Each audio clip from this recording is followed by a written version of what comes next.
Good evening, everyone, and welcome to Malden College. This evening, we're going to have the Calleva seminar given by Dr. Michelle Pfeffer. This is sponsored by the Calleva Center, based here in college, which funds a variety of research projects by college fellows. This evening, we're particularly excited to have Michelle give our seminar because we fund her work relatively directly. So this evening, Michelle will be talking about history of medicine, history of forecasting epidemics. Thank you. Do I have to do something to this to turn it on? No, I don't think so. Oh, good. Okay.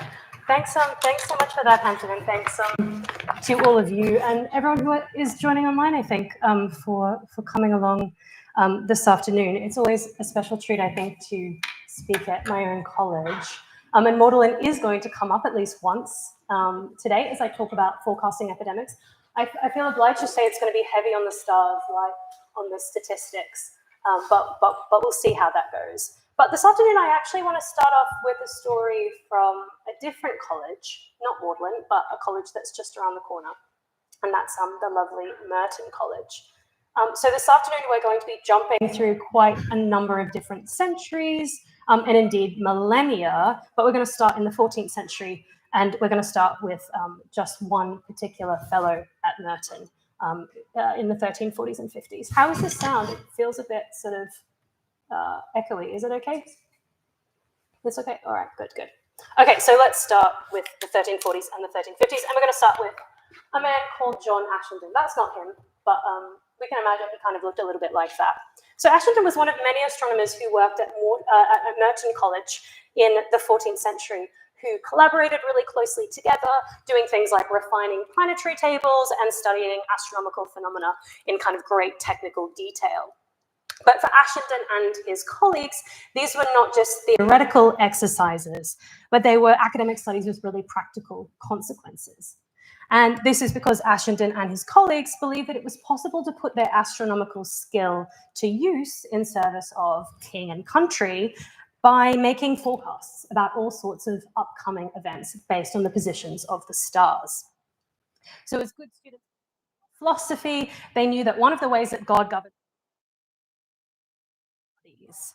And so as Ashenden and his colleagues had been taught, the Earth was, as you can see here, surrounded by the 5 planets that were then known, including the sun and the moon, and surrounding them was the zodiac signs that you can sort of see. Yeah, I can use a laser, see around here.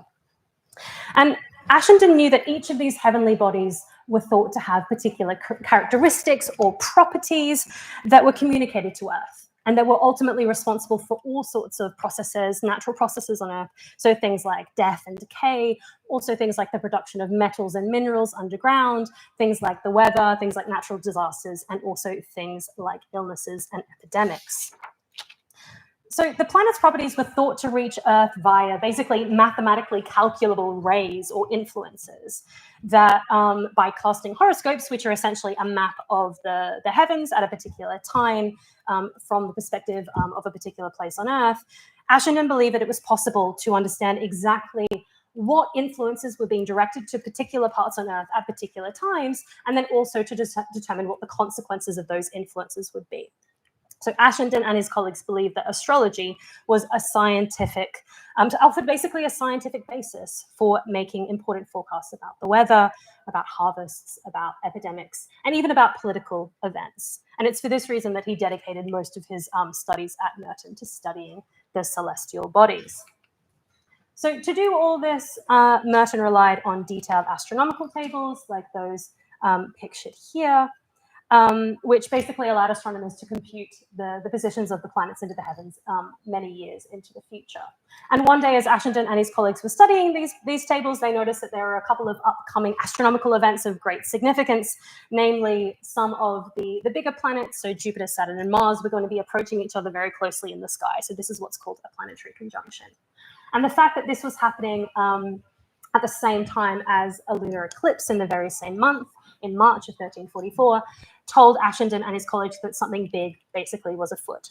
So he sets about casting a horoscope and he makes a prediction. And as you can see, he predicts basically there's going to be corrupt air, there's going to be a lot of mortality, and it's going to happen for the next 8.5 years. And you can already see sort of where I'm going with this. Just a couple of years later, the Black Death arrives in Europe, and Ashenden returns to his manuscript, and he writes very proudly in the margins, corrupt air and great mortality, just as I predicted. Right? So the point of starting with Ashenden is not to point out how far we've come in the last 700 years. In fact, if anything, our efforts at forecasting epidemic diseases still have a really long way to go. Instead, for the purposes of my talk today, the point of starting with the story is basically twofold. So the first is to show that despite what is commonly assumed, there is in fact a really long history of attempts to seriously forecast epidemic disease, a history that goes back actually a great deal further than the 14th century, as we'll see. And the second point is to suggest that when we consider this history, the history of forecasting epidemic diseases within the history of science, I think that we should really be taking someone like Ashenden, despite his reliance on techniques that, of course, that are not used anymore by astronomers at Merton, at least to my knowledge, more seriously than we have been. So let's expand sort of very briefly on those 2 points. So firstly, there's long been an assumption that the history of epidemic forecasting is either very short, so beginning, say, in around the 1970s, or else more or less undistinguished, i.e. embarrassing. So those who write about the history of forecasting have in almost all cases, entirely discounted or sidelined people like Ashenden, relegating them in their work to the realm of sort of pseudoscience and superstition, the so-called darker side of the history of prediction, which allegedly prevailed until science, finally triumphed over astrology, or at least, they say, among thinking people. Now, there's also a long-running assumption that pre-modern medicine, roughly before the 18th century, was focused entirely on the health of the individual and didn't have, the conceptual apparatus or tools to be able to sort of think about, let alone do anything about population or public health. Now, this last assumption has been more or less categorically shown to be false in recent years. A number of historians have sort of brought to light the vast investments that pre-modern cities made in trying to manage public health through initiatives like quarantine, of course, lockdown, various social welfare programs, and hygiene laws. And this important work, I think, on the history of the management of epidemic disease has overturned a lot of widespread, of course, assumptions, particularly about the medieval period, right? Often considered to be kind of, filthy, right? But there's still much we don't know, and much that we've misunderstood about the history of forecasting epidemic disease. So the history of predicting epidemics before they arrive, but also predicting their course after they make their appearance, all in service to what we today would call something like pandemic preparedness. So the story that I'm going to run us through this afternoon is based on research that, as Hampton said, is generously supported by the Calleva Centre here at Magdalen. And we're trying to do a couple of things in this project, but it's actually really only the first point that I'm going to be talking about today, and even then in quite a broad way, because we're still sort of only 1 year into the project and there's more work to be done. But one of the parts of the project that is complete is this exhibition, Oracles, Omens and Answers, which is at the Western Library, which I curated with my colleague David Zeitlin in anthropology. It's about the history of astrology and about divination globally, and it's got some amazing objects and items from the Bodleian Library, but also from other collections around Oxford, so the Ashmolean, the Pitt Rivers Museum, the History of Science Museum. And one of the things we're trying to do in the exhibition is to, tell this longer history of forecasting in a way that takes divinatory practices from astrology to geomancy, even necromancy, seriously within the history of science and the history of knowledge. It's open until the end of April. Please come along, although I will be giving you some sneak previews of some of the objects this afternoon. Right, so what is divination and why should we take it seriously within the history of science and the history of forecasting? So I like to think of divination as techniques for more or less uncovering hidden truths, information otherwise inaccessible by normal sort of human sensory perception. And these hidden realities, as they're called, might be about the past, they might be about the present, and this often informs some kind of sort of diagnosis. So what is the problem really underlying the issue that I'm dealing with at the moment? But typically, of course, these techniques are focused on predicting and forecasting the future. So divination has been around for a really, really long time, and it has a really good claim to being one of the oldest professions. If we think about the myth of Prometheus, who allegedly gave humankind fire, another thing that he was said to give us was also the art of divination. So given this really, really long history, it's no surprise that a great variety of techniques have been developed all around the world. Some of them I've listed here. And part of its popularity is because divination promised to provide answers to questions that seem to be more or less ubiquitous to the human condition.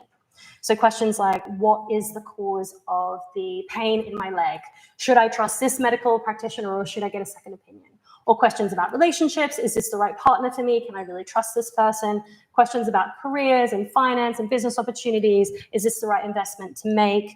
Is my career on track? These kinds of things.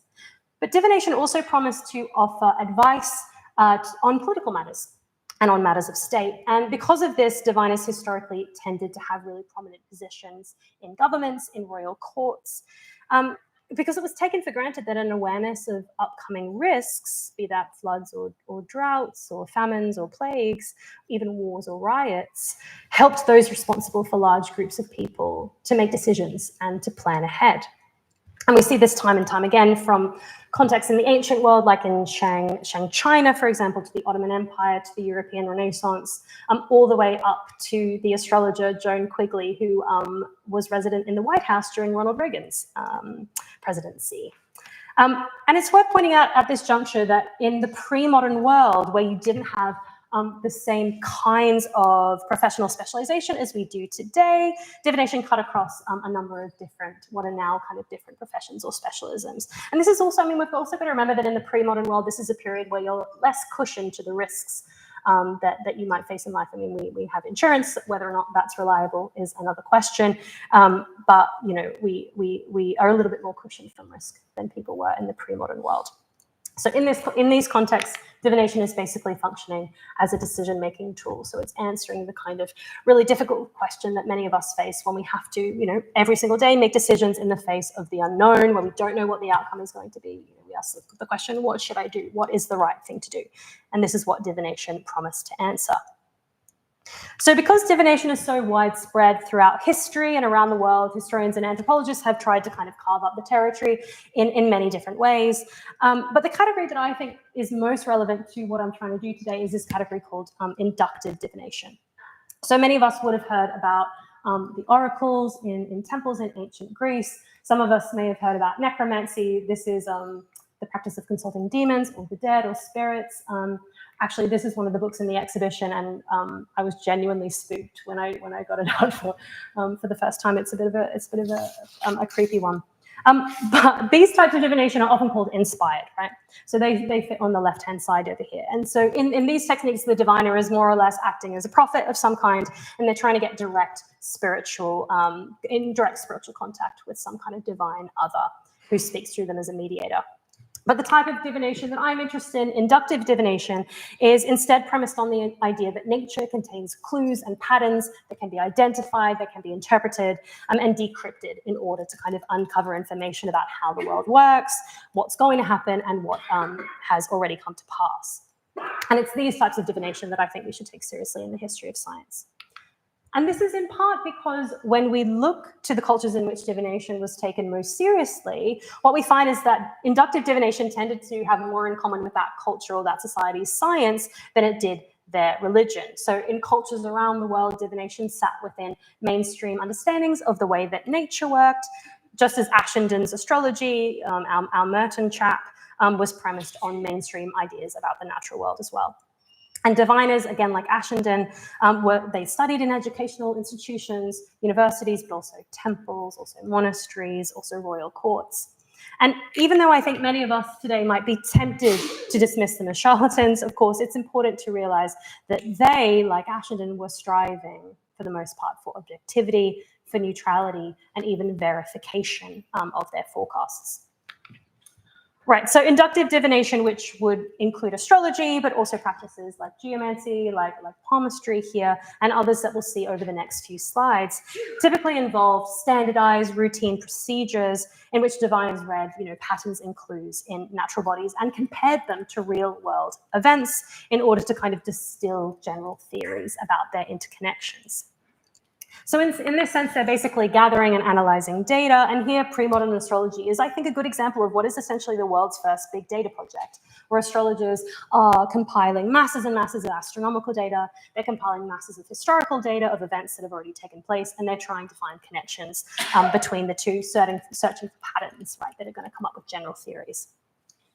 And many diviners also engaged in serious attempts to basically test their craft empirically. So, for example, in ancient Mesopotamia, exospicy, which was the practice of reading the livers and entrails of animals, was always performed by two specialists at the same time, where you had the first person, having a go and the second person checking what the first person found. And in Shang, China, predictions based on readings of oracle bones, so basically the scapula of different kinds of animals, but also the shells of turtles, were compared to what actually ended up happening. And these verifications were recorded. So you might have something like, it was predicted that it would be windy tonight. It was not windy, right? You have loads of examples like this. Even necromancy, actually, in the Middle Ages, every single necromancy consultation was called an experiment, because the idea was that every time you did it, you should be learning something new and essentially performing a test to see whether or not this works, so that next time you might be able to do it better. So it's worth briefly, I think, confronting the fact that in their forecasts, diviners didn't always get things right. Actually, in fact, of course, they very often got things wrong. But this was no surprise to the clients of diviners and the clients of astrologers, who already knew that predicting the future was a really tricky business, especially, of course, if free will was involved. So in the ancient world, astrology was classed as what's called a stochastic art. This is a word that derives from the Greek word meaning sort of to aim, if you imagine sort of a target and a bow and arrow. And the idea was that, like medicine and navigation, which were also stochastic arts, these are basically skilled techniques, but you're dealing with such complex material that what you can produce is just conjecture rather than sort of demonstrable knowledge. So in other words, it was no surprise that astrologers, say, would make mistakes. And in fact, it was actually expected that they would.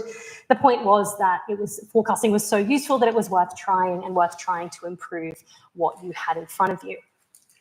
And this, I think, connects to another point, which is the question of fate. Because while some systems of divination are basically premised on deterministic cosmologies where your fate is kind of preordained, in many of these systems, actually, there was a lot more of a flexible understanding of the future, so that when a diviner forecasted something, it was more like probabilities or likelihoods or risks. And so what this meant was that forecasts were highly actionable. And what I mean by that is that a prediction of plague, for example, was not just sort of fear-mongering or a warning of impending doom, but was actually a call for the state to take action, a call for the physicians to be prepared, and a call for the people to basically do their best to care for their health, and also, in many cases, to pray to God for forgiveness and protection. Okay. After all, across history, it was generally thought that God or the gods were involved in the outbreak of epidemic disease. But it was also pretty common to combine that idea with the idea that at the ground level, so to speak, there were also natural phenomena in play. So there were, in other words, kind of different levels of causes, all the way from kind of the immediate natural causes all the way up to remote sort of celestial or divine causes. And so this meant that there could simultaneously be ideas about some kind of method of contagion, about sort of bad airs, right, about miasma. This is a common way of explaining why epidemics come about, as well as about the influence of the stars, and also about God, all in the same sort of system.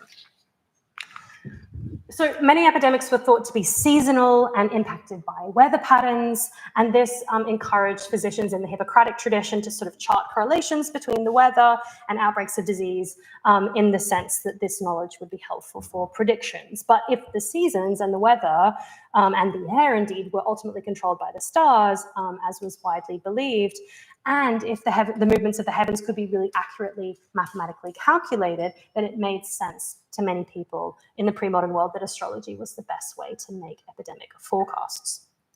Okay, so for the next few slides, we're going to look briefly at some case studies featured in the exhibition, and I want to start with ancient Mesopotamia, where exospicy, which I mentioned in passing before, was used by political elites and social elites to answer questions ranging from the political all the way to the personal.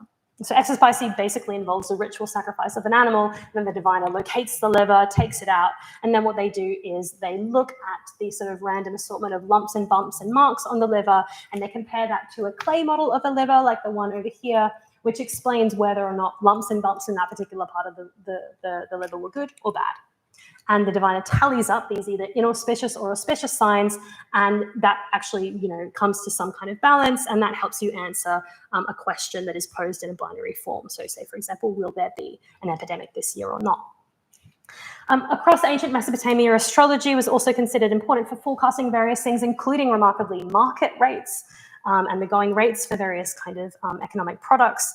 And astronomical diaries like the one pictured here sought to basically record the layout of the heavens during important events like epidemics, with a view to isolating basically a rubric for omen prediction.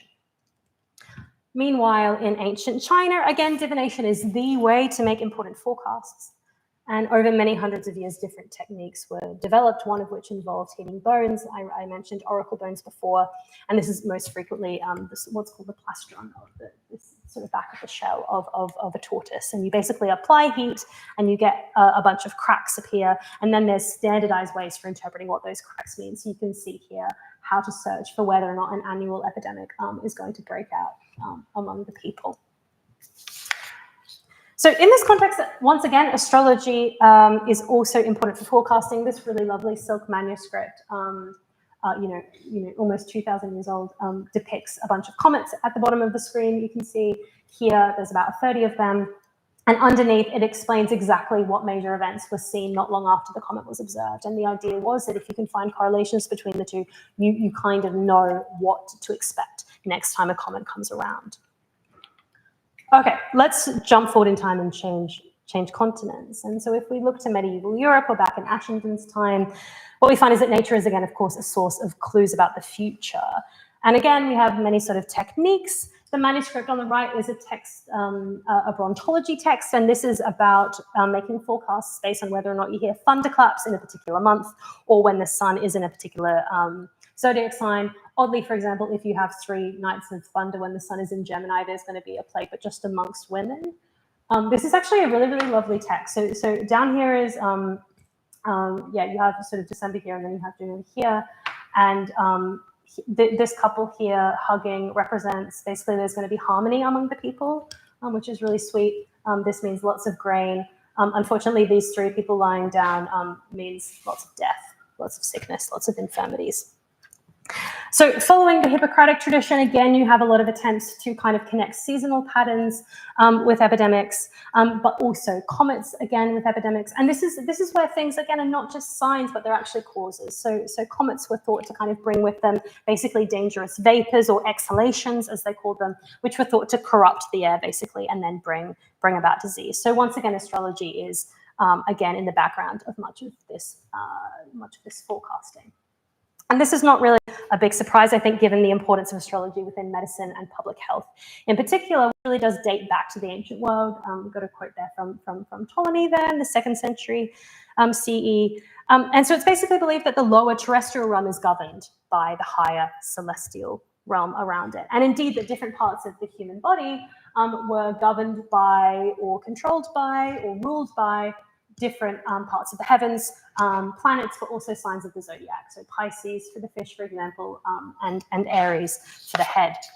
And these ideas fitted in very nicely with Galenic humoral medicine, which was mainstream medicine at the time, because the 4 humors of the body, so black bile, yellow bile, phlegm, and blood, whose balance or imbalance was responsible for health and disease, were thought to be either hot or cold or wet or dry, characteristics that were also held in different measures, both by the planets and by the signs of the zodiac. And different diseases and different types of treatments were also thought to be either hot or cold or wet or dry, meaning that what we have is basically this really kind of lovely system of correspondences between the macrocosm and the microcosm. Hence words, like influenza, for example, are reminiscent of the influences of the heavens on disease, and a word even like disaster, right, is about a bad star. So when from about the 12th century, the Latin West started to access and translate the vast amount of learning, vast amount of scientific and medical knowledge that had been brewing in the Arabic world, astrology became a standard part of the liberal arts courses that were taught at universities, where it was twinned with astronomy. You can kind of see her there at the end there. And what this meant was that astrology was an essential part of the education of undergraduate students across Europe who learned to calculate the positions of the planets using tools like astrolabes, whether you use sort of a brass one like the one on the right here, or a much cheaper paper one like the one on the left. Now, I think there's often a tendency to think of astrology as giving basically bespoke individual predictions or guidance for individual clients. But I want to stress that much of the labor of astrologers and diviners in the pre-modern world was actually directed more at what Ptolemy called whole races, countries, and cities. This lovely horoscope on the right, I really love this one, and was compiled for the future Henry VIII, because it was thought that horoscopes of rulers were thought to be another useful way that you could see what was going to happen in the spaces that they ruled over the course of their rulership. And in this case, actually, the astrologer predicted that Henry VII, who was at the time Henry VIII was a child, but that Henry VII's consort, Elizabeth of York, was going to live a really, really long life until she was sort of 80 or 90. But unfortunately for the astrologer, she actually died just a few months later after the horoscope was cast. But the astrologer made it clear that predicting the life and death of individuals was a really, really tricky business because you're dealing with human free will. It's a lot more complex. But the idea was that when you're predicting the fate of populations at sort of a few sort of spaces removed, especially in relation to natural events like the weather, like plague, like famines, things were far more easier and scientific. So I've mentioned the centrality of astrology within university teaching, and in fact, in many universities across Europe, you actually have a professor of astrology and astronomy, whose job was not just to teach those subjects, but also to produce annual forecasts for the city or the university town in which the university was located. And one historian has called this an early example of academic consulting. So they did actually get a lot of sort of extra cash on the side. So at the University of Krakow, for example, the professor of astrology was actually required to produce 3 different types of forecast, one for other astrologers and astronomers, one for city councillors who could then make decisions based on the forecast, and one also for just members of the public. And these forecasts, again, they sort of cover a range of important matters to the city, but also to the nation. And this always included a forecast on the spread of disease. When the printing press arrived in Europe, annual forecasts were distributed much more widely. And by the 17th century, almanacs, which contained these forecasts, as well as advice for the best time to do things like get your blood let, or even get a haircut, or even have a bath, were some of the most widely consumed literature throughout Europe. And these forecasts are based on a type of horoscope called the horoscope of the revolution of the year. And we've got an example here. And this basically mapped the heavens when the sun entered the sign of Aries, which always happened in March, which was considered the beginning of the astrological year. So astrologers would study the positions of the planets in respect to where they fell onto the signs of the zodiac that sort of were behind them in the sky, but also the exact sort of house of the horoscope. So these are called houses in which they fell, because each of these houses was thought to correspond to different aspects of life. The 6th house, for example, is the house of health. So performing an analysis on these charts, it was thought that they could produce the kinds of forecasts that you see on the right here. This one's for 1655, and as you can see, it can be quite specific, not just about the types of diseases that were thought to be prevalent, but also the types of people who were thought to be affected, whether that might be children, might be women, and sometimes actually you have forecasts that are very specific about different professions being more or less affected. Often it's the lawyers who seem to get a lot of the diseases. And this is partly because different parts of the heavens were thought to be particularly responsible for different parts of people and for different walks of life. So for the next part of the talk, I just kind of want to run through a couple of vignettes of astrologers at work doing their forecasts of epidemics.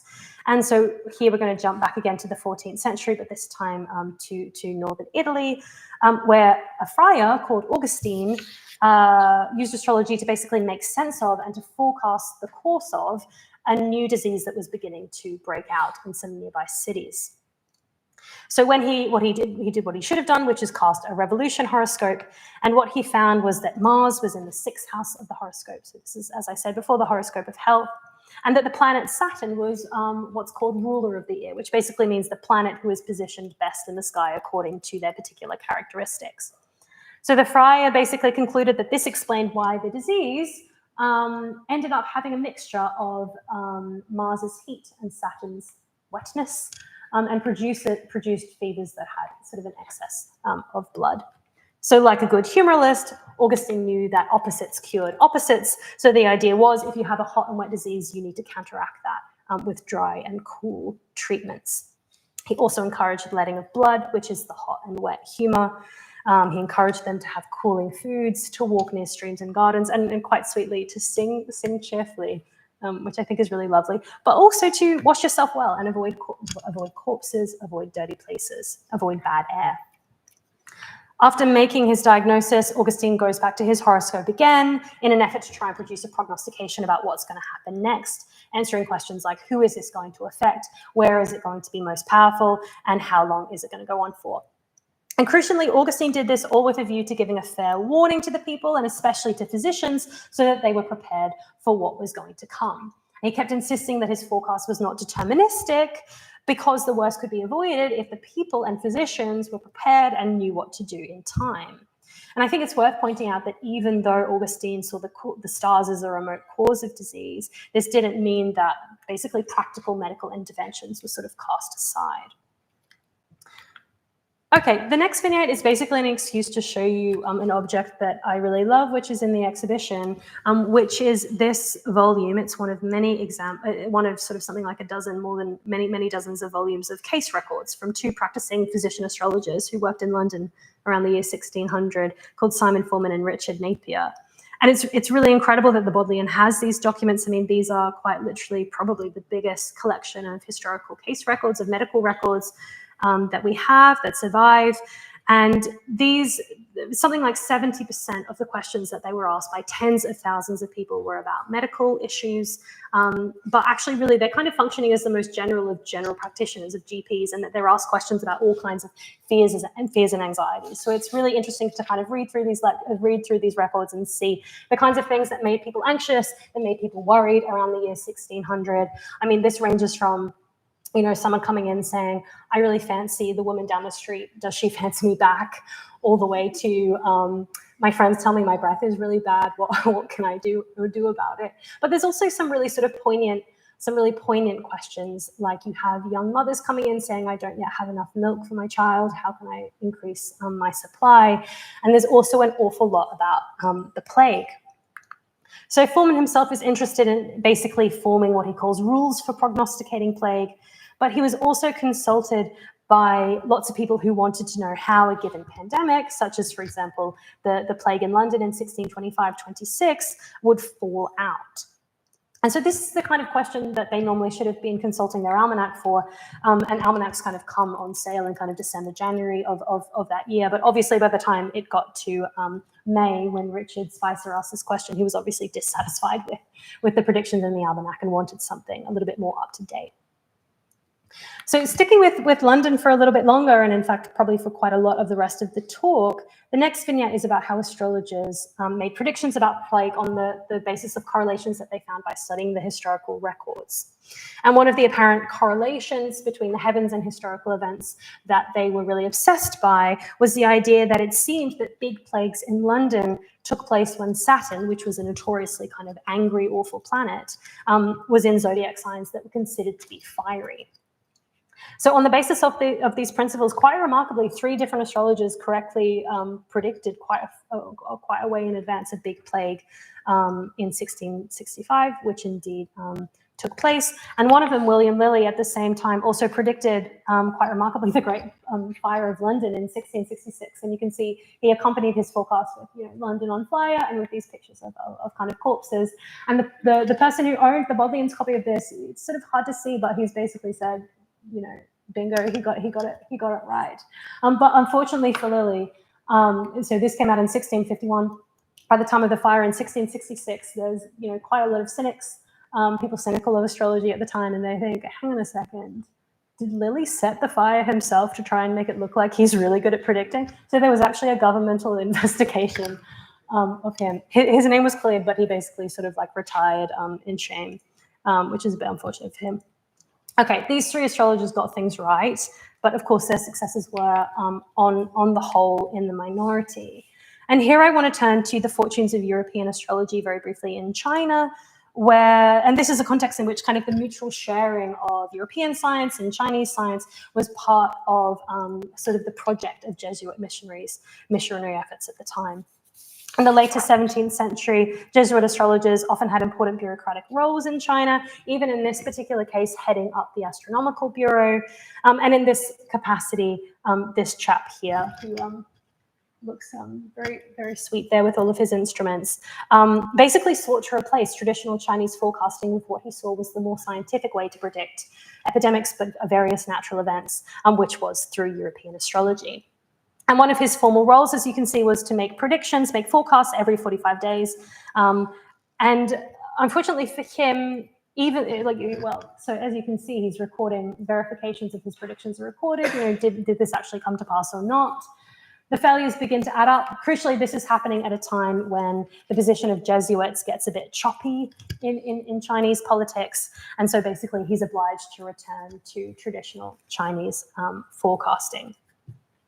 So failure, I want to talk a little bit about dealing with failure. So I mentioned earlier that astrology's poor success rate was in many ways expected, but it's also important to note that even now a far less than perfect success rate doesn't really stop us and our governments from investing quite a lot of money into forecasting practices today that quite often do get things wrong. And in this last part of my talk, I want to turn to the fact that, if anything, astrology's failures actually only encouraged reform of the practice rather than outright rejection of it. And this was the case actually even during the scientific revolution, a period which was thought to more or less have automatically just sort of overcome the superstition that was astrology, but that's not quite what happened. So, and here we can turn to basically any of the leading scientific figures in this period, not least Francis Bacon, who called for the general reformation, as he called it, of astrology. So Bacon, who basically was one of the big early champions of experimental methods, thought that performing new experiments to test astrology was actually going to be really impractical, partly because astronomical configurations of the heavens only reoccur, you know, sometimes once every 1,000 years, for example. So this is not really possible to do in anyone's lifetime. So he suggested that everyone do what he called experiments past, which is essentially what we've already seen astrologers do, so collect inferences from history, but he suggested that it should be done in really quantitative ways, using things like tables, which were a big innovation in this period. As Bacon said it, as Bacon put it, if the experimentalist finds a clear concurrence of events between history and between the positions of the heavens, from this you should be able to distill some kind of rule of prediction. And notably, Bacon wrote this sort of utopian book about a scientific academy that was the best kind of scientific academy that he could imagine. And it included experts who could perform what he called natural divinations of forecasts, basically forecasts, right, of epidemics. And William Petty, who was another leading figure in this period, he's sort of a key figure in the history of demography, in statistical demography, he argued much the same. So Bacon's empiricism was really important to the founders of the Royal Society of London in the mid-17th century, who by this point had a really sort of heightened sense of the importance of numbers in natural philosophy, in studies of nature, and also in medicine. So from the 1660s onwards, these general forecasting projects that I've just described basically were given a sort of an additional layer of quantitative evidence. And this came from mortality figures. So what we have here on the screen is a bill of mortality. These were really regularly produced and publicly available in London in the 17th century. And as you can see, you sort of have like a count of deaths from particular things. I mean, some of them are quite funny, although I guess maybe I just have a dark sense of humor. Killed by a fall downstairs, found dead in the street. Things that we don't really recognize as diseases potentially, but some, you probably see some that you would recognize. I mean, yeah, these ones, for example. Wind is a particularly bad way to die.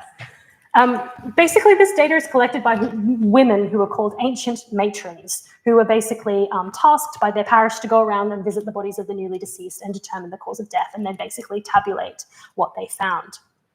So for a long time, the bills basically functioned as interesting and entertaining data. They were particularly useful for tradespeople of various kinds who could look at the bills and see whether or not plague was coming closer to their particular parish.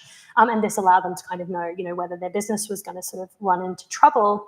And the usefulness of this data to tradespeople is one of the reasons why the first real kind of scientific quantitative study of them was performed actually not by a scientist, but by a haberdasher called John Grant, who in 1669 analysed several decades of bills, basically distilling from them a number of various sort of vital statistics. And his book was really, really successful, and it basically really got all of the sort of philosophers and physicians of the time really excited about the bills. They've become obsessed with this idea of what we can do with this data. And this included a series of men working at Oxford in the 1660s, including, I said Magdalene would come up, Thomas Sydenham, who was here for some time. And they're working at Oxford in the 1660s, and each of these men basically spent a lot of time studying the bills in connection with their own theories, which sort of differed a little bit about how plague was spread. They're all really deeply interested in the influence of climatic conditions and the influence of the weather on health and on the spread of disease. But astrology is very much in play here, not least because still the weather, and especially something like comets, were thought to, the stars were thought to impact the weather, and comets impact the atmosphere. John Locke, for example, he begins this kind of pan-European research project where he wants to collect data to basically study how various factors, including the heavens, impacted the course of epidemics. But unfortunately, John Locke gets a bit distracted by all his other sort of research projects and leaves this unfinished. But there's others in England who are more than happy to kind of pick up where these people left off, not least this sort of handsome guy, John Gadbury, who built up quite a name for himself as a publisher of these really popular annual forecasts.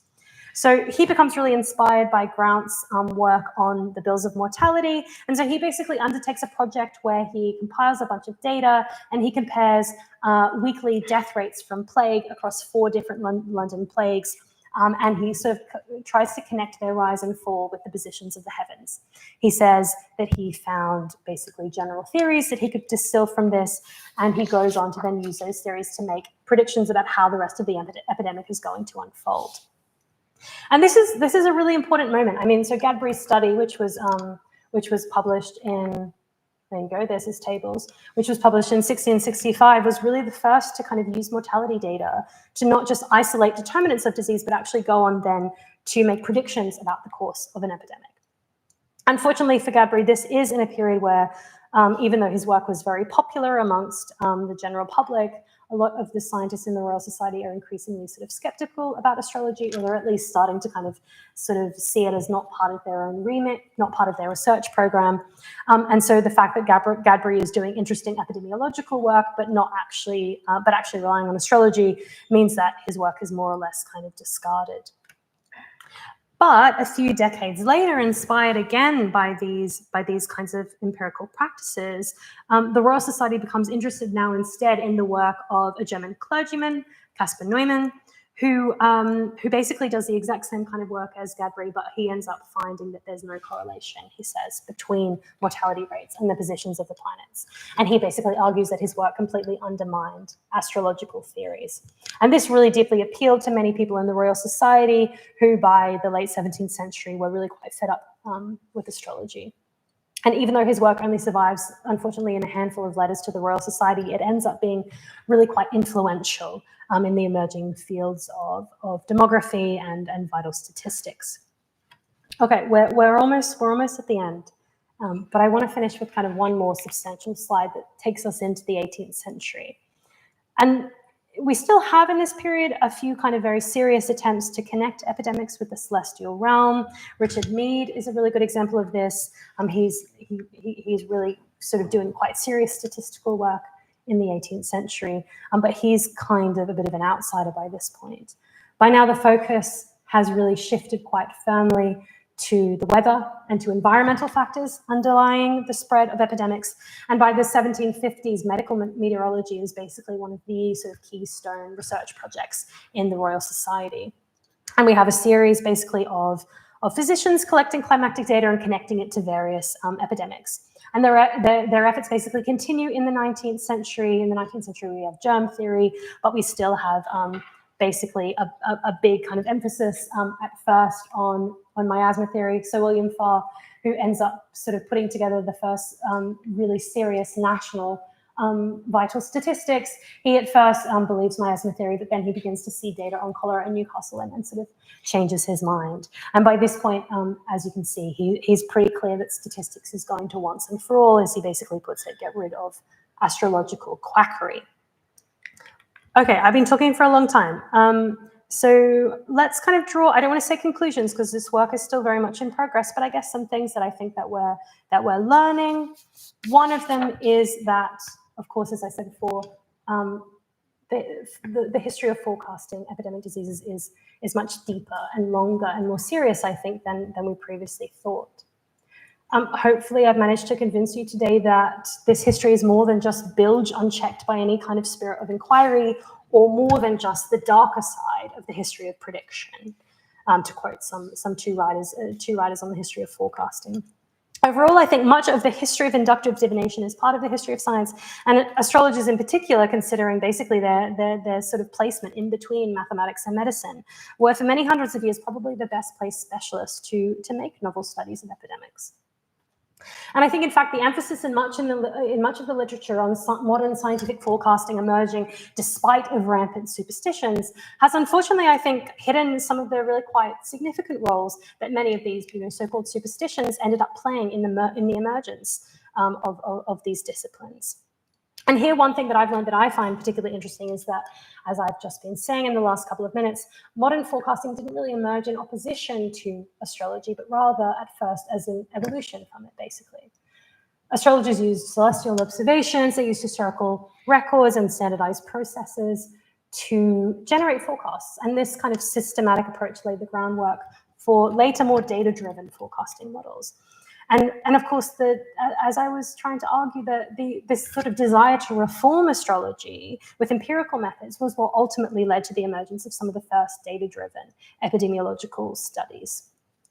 So the last thing here to kind of point to is the question of credibility. So we've seen that public trust in forecasting has always been shaped by cultural and historical contexts, and that trust in forecasting was never just about accuracy. Credibility was always kind of coming from broader social, cultural, and intellectual structures. And the reason that forecasting was valued was for its ability to provide guidance for what to do in the present.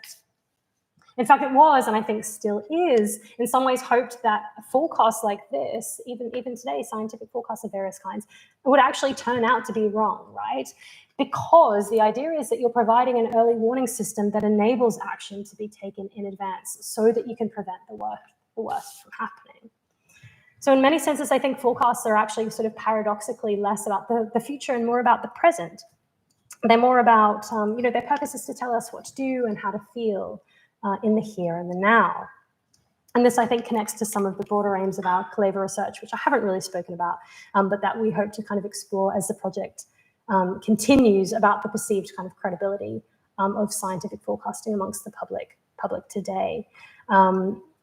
And I guess sort of the reason why public trust, kind of seeing why public trust in official forecasting sometimes can get pulled away by still continuing practices like astrology, which have always been with us, and I think probably are never going to go away. So I might finish there. Thanks so much.